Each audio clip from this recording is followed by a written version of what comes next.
আউযুবিল্লাহি মিনাশ শাইতানির রাজিম বিসমিল্লাহির রহমানির রহিম আসসালামু আলাইকুম। এই রমজান মাসে মানুষ জাকাত আদায় করে এবং ফিতরা দেয়। আজকে জুমার খুতবায় বলল, তো আমি সংক্ষিপ্তভাবে আজকে জাকাতের কথাই বলবো, ফিতরা আরেকদিন বলবো। তো জাকাত কারা পাবে এবং কারা দিবে, এক্ষেত্রে মসজিদের মৌলভী সাহেব বললেন যে আমাদের থেকে জেনে নেবেন, কিছু বললো, কিন্তু সেখানে যদি বলা হতো যে সূরা তওবার ৬০ নম্বর আয়াতে বিস্তারিত বলা আছে, তাহলে লোকেরা জেনে নিতে পারতো, কিন্তু আমরা সেটা করি না।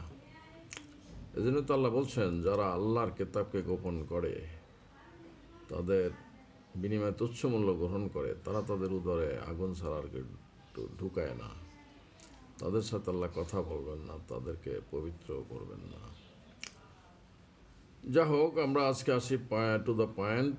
আল্লাহ বলছেন কাদেরকে জাকাত দেওয়া হবে ব্যাপারে আল্লাহ সরাসরি সূরা তওবা ৯ নম্বর সূরা তওবার ৬০ নম্বর আয়াতে বলে দিয়েছেন। এখানে জাকাতকে সাদাকা বলা হয়েছে। তা আল্লাহ কীভাবে বলছেন, এটা ইসলাম ফাউন্ডেশন অনুবাদ, আমার অনুবাদ নয়।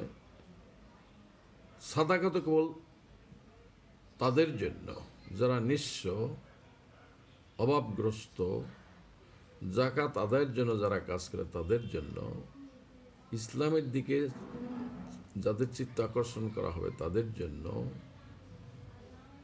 দাস মুক্তির জন্য, ঋণ ভারাক্রান্ত ব্যক্তিদের ঋণের দায় থেকে মুক্ত করার জন্য, যারা আল্লাহর পথে সময় ব্যয় করে, অর্থাৎ আল্লাহর বাণী প্রচারের জন্য যারা ব্যয় করে, সময় ব্যয় করে, জীবনের টাইম ব্যয় করে, তাদের জন্য, আল্লাহর বাণী প্রচারের জন্য। ৮ নম্বরে যারা মুসাফির, ভ্রমণকারী, ওদের জন্য। তো আল্লাহ বলছেন, ইহেই আল্লাহর বিধান। আল্লাহ সব কিছু জানেন, তিনি প্রজ্ঞাময়।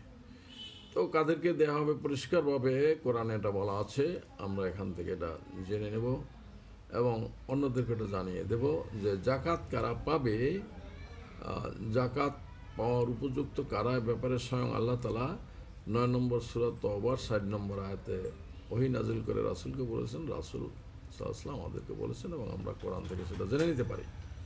ইনশাআল্লাহ আমরা এ ব্যাপারে একজন আরেকজনকে জানাবো, সে অনুযায়ী আমরা আমাদের জাকাত আদায় করব।